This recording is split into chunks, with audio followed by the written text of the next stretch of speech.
त्यावेळी बंदराला ठामपणे विरोध करणारे फक्त आम्ही होतो. आपला पक्ष होता. त्यावेळी खासदार बुक देऊन होते आणि हे सगळे आमदार. मी बोला तुम्हाला निवडून यायचं आहे की नाही, मच्छीमारांच्या बाजूनी राहा आणि पालघर आणूचा नाही,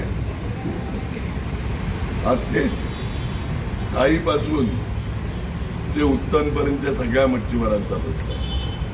त्यात उत्तन आलं, वसई आलं, अर्धळा आलं, पालघरचे सगळे तात्पुरती आणखी मुरबा वगैरे आलं, थाईपर्यंत सगळ्या मच्छीमारांचा प्रश्न आहे.